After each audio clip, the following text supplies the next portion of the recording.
kasih pakai baju baru, sisir yang rapi-rapi. Mau dibawa kemana bang? Saya mau bawa jalan-jalan. Oh tahu bang. Baiklah, bawalah. Begitu mulai jalan Ibrahim bersama Ismail, ada makhluk Allah yang kepanasan. Sibuk dia ini. Siapa? Iblis laknatullah alaih. Kalau bahasa kita, bahaya. Betul potong anak ini. Kalau dia laksanakan, tidak ada temanku nanti di akhirat, tidak ada temanku di neraka. Dia cobalah menggagalkan niatnya Ibrahim. Dengan cara apa? Dia datangi Ibrahim, dia bisik, Mas bro. Ibrahim.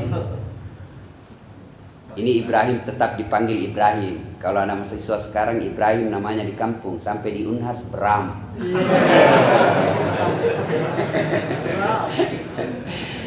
Muhammad Nuh namanya di Endrekang, sampai di Makassar Noah. Ibrahim alaihissalam digoda sama iblis.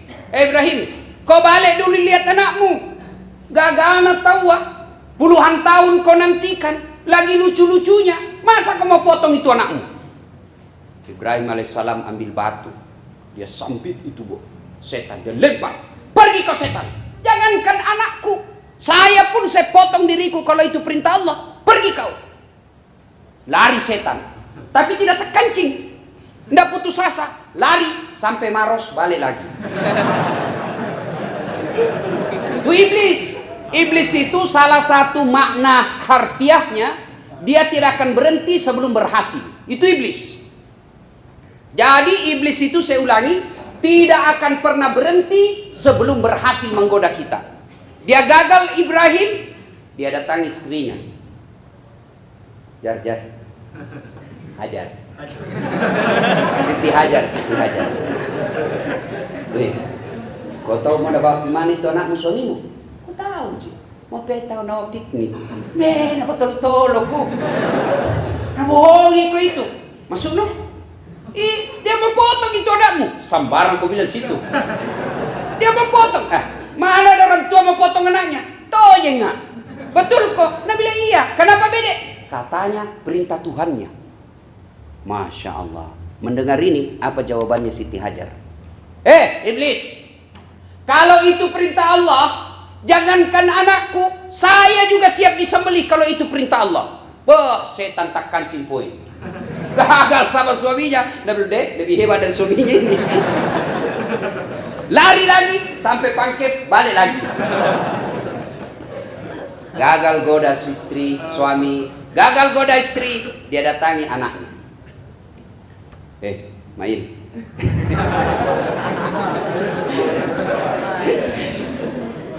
Kau tahu mau goda bapakmu? Emang kau tahu? Mau kena potong? Tolong, jangan banyak bicara situ deh. Kamu kena sibuk. Apakah bahasa gaulnya itu kalau kepo? Susah kok kah? Ya, Ismail alaihissalam ngambil batu, dia lempar itu iblis. Dalam sejarah dikatakan dia kena matanya, mata kanannya akhirnya picok. Tapi iblis tidak berhasil. Masih dia goda terus, jangan mau. 3 kali lemparan ini, Ibrahim, istrinya, Ismail, inilah yang Allah abadikan menjadi ritual haji, yaitu melempar 3 jumroh. Usta, ula, aqabah. Setan besar, setan tengah, setan kecil. Nah, ada beda walau benar atau tidak. Jamaah haji Indonesia udah ambil batu. Ini tempatnya setan ini. Lama aku cari setan. Dia ambil batu, dia lempar itu. Begitu dia lempar, itu batu kembali gitu. Melenting, hampir dah kena kepalanya. Nah tangkap, begitu dia buka, sesama setan dilarang sempurna. Dia kurang ngajar. Di sini lu lempar kak. Di Indonesia sekali gitu. Sudah. Ibrahim alaihissalam sampailah di Mina. Adik-adik saya doakan yang belum, mudah-mudahan diberi rezeki menginjak tanah Mina. Di situ ada dekat Istana Raja, ada di atas bukit, sampai sekarang masih ada itu, diabadikan itu tempat, dibangun kayak pos satpam kecil. Kira-kira itu bangunan 1x1 meter lebarnya, tingginya tidak sampai 2 meter. Ada di situ. Tempatnya dieksekusi Ismail. Dia baringkanlah anaknya. Begitu mau dia potong, mau dipotong anaknya, Nabi bilang Ismail, tunggu dulu Pak, tunggu dulu. Kenapa? Lepaskan ikatanku. Sudah menjadi ikat. Nabi bilang lepaskan ikatan tangan saya, lepaskan ikatan kakiku. Kenapa? Saya tidak mau diikat. Kalau saya diikat, nanti Allah menilai saya terpaksa dan tidak ikhlas. Lepoi pasioku Pak. Lepaskan ikatan saya. Baiklah kalau begitu. Dilepas. Mulailah. Diambil pedangnya Ibrahim. Dia gorok di lehernya anaknya. Tidak mempan. Kenapa tidak mau? Nabi bilang Ismail, barangkali tidak semua tenaga kita pakai atau lebih Pak. Purcasji. Coba tidak mempan. Ibrahim ragu. Barangkali tumpul ini parangku. Dia ambil itu perangnya, dia hantamkan ke batu. Satu kali batu terpecah 2. Ini batu keras bisa pecah. Ini kulit lembut kok tidak bisa. Dia ulang lagi, tidak bisa. Lalu kedengaran suara dari aras, panggil seluruh malaikat. Allah panggil seluruh malaikat. Malaikat, sini mako. Lihat kau ini hambaku. Waktu saya ciptakan Adam, kalian meragukan. Ketika Adam saya perintah, saya deklarasikan, saya lantik menjadi pemimpin khalifah di dunia. Kalian semua protes. Jangan manusia, nanti dia menghancurkan, dia nanti merusak ini dunia. Allah berfirman, saya lebih tahu dari kau. Artinya, lihat kau sekarang. Dia sembeli anaknya, satu-satunya yang lama dia nantikan. Untuk apa? Mewujudkan ketaatannya kepada perintahku. Lihat kau ini. Akhirnya Ibrahim alaihissalam dia gerek lagi, digosok terus pedang lehernya, anaknya tidak mempan. Lalu kedengaran suara malaikat.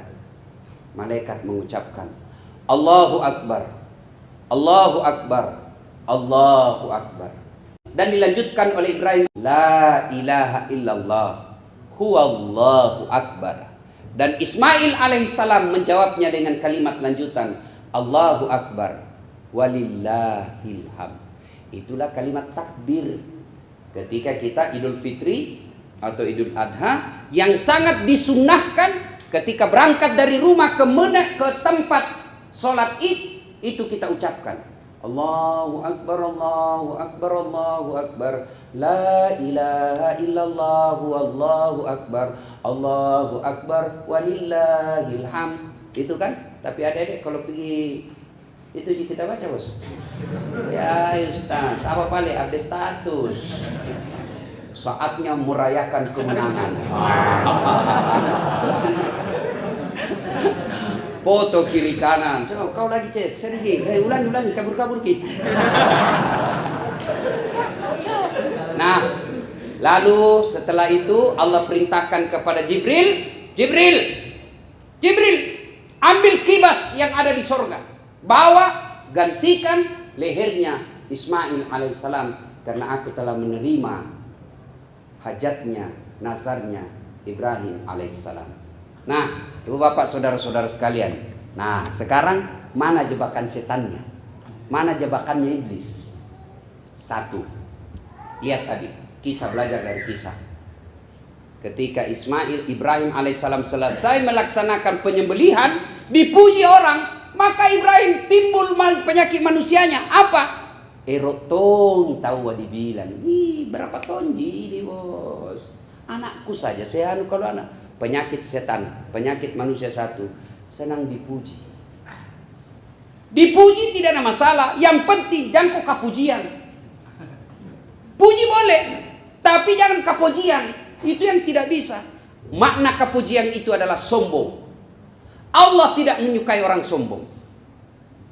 Nah sekarang ada dua manusia dalam Quran yang diharamkan masuk surga, diponis abadi dalam neraka dan tidak akan pernah tinggalkan neraka jahanam. Siapa? Fir'aun laknatullah alaih dan Namrud laknatullah alaih. Kenapa? Karena dia sombong. Puncak kesombongannya Fir'aun, puncak kesombongannya Namrud, dia lantik dirinya menjadi Tuhan. Nah, inilah sombong. Nah, kalau kita di sini ada tongkat sombong di sini. Apa penyebab orang sombong biasanya? Apa penyebab orang sombong? Satu, ilmu pengetahuan. Mentang-mentang cerdas, mentang-mentang alim, sombong. Mana ciri ilmuwan yang sombong? Mana kita kira tidak ada ustaz sombong?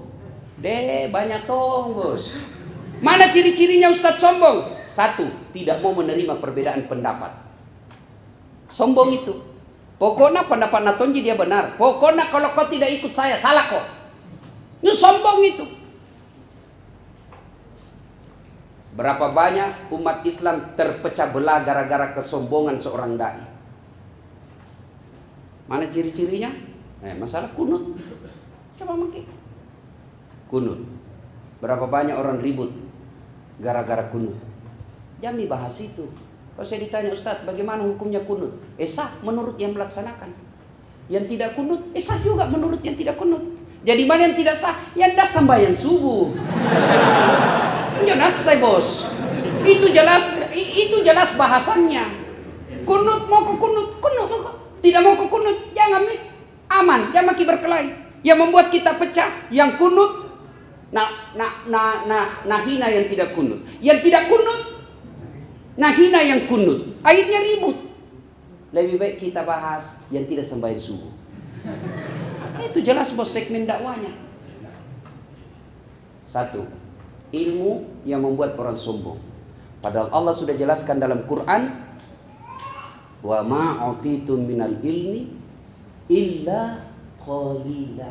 Dek wale kopat disengeng kecuali cek dek ni. Saya tidak kasih kamu ilmu pengetahuan kecuali sangat sedikit. Jadi jangan gara-gara ilmu kita sombong. Kalau sombong, Allah marah kepada orang yang punya ilmu. Nah, cabut ilmu tak dengan cara apa? Nah, kasih pikun ki. Apa? Pikun, ada obatnya. Wallahu alam. Ada cerita ini. Sombong sekali. Begitu guru besar tetap sombong. Akhirnya pensiun. Begitu pensiun, diprotes sama istrinya. Pak, selama ini kita selalu cium saya kalau mau kipi mengajar. Ini yang 4 hari ini tidak pernah kita cium. Langsung bilang suaminya, la ilaha illallah, berarti siapa aku cium selama ini? Ternyata pembantunya ada cium. Coba kalau orang mau sombong, Allah cabut kita punya ilmu. Pikun tidak bisa membedakan mana istri nama pembantu. Jangan modus. Mentang-mentang istrinya sudah tua, pembantunya muda, pura-pura. Modus. Satu, adik-adik, kalian semua punya potensi untuk sombong. Apa? Melalui jalur ilmu. Pakai filosofi orang dulu. Pepatah kita yang terkenal yang mulai sekarang hilang. Pakai ilmu padi. Ilmu padi ketika tidak ada buahnya, tegak berdirinya. Tapi makin berisi, makin tunduk, makin tunduk, makin tunduk, makin tunduk. Coba gantungkan cita-citamu setinggi bintang di langit, tapi rendahkan hatimu seperti mutiara di dasar laut. Coba pasang status.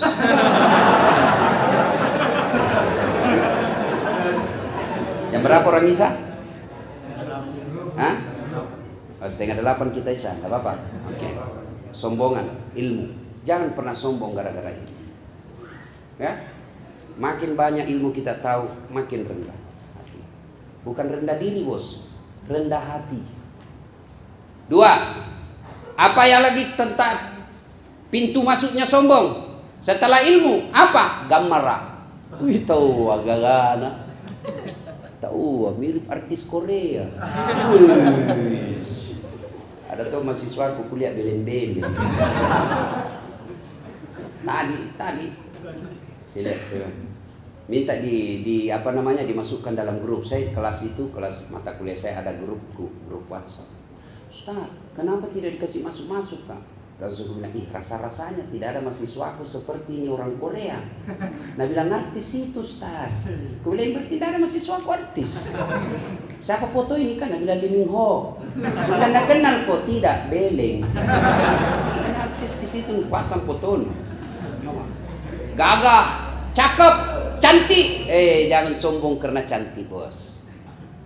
17 tahun, gagah ki bos. Tapi balik itu 17. Balik itu angka 17. 71 masih gambar aku. Mana nulicing mu bleaching mu apa tuh manukan. 71 keriput. 17 tahun sweet 17. Semua orang terpesona dalam kelas kalau Anda tersenyum. 17 tahun. 71 tahun tersenyum lari cucunya. Kenapa? Dia kira mau digigit. Jangan sombong karena kegagahan dan kecantikan. Fakta, ada dulu orang saya kenal di kampung saya, cantik, tapi sombongnya minta ampun. Allah hukum dia dengan cara apa? Kena stroke. Orang kalau kena stroke bos, bengkok mukanya. Masih gambar aku. Nggak bisa nih bos, kalau bengkok ini kan gigi atas kiri, gigi bawah ke kanan. Keluar bebe.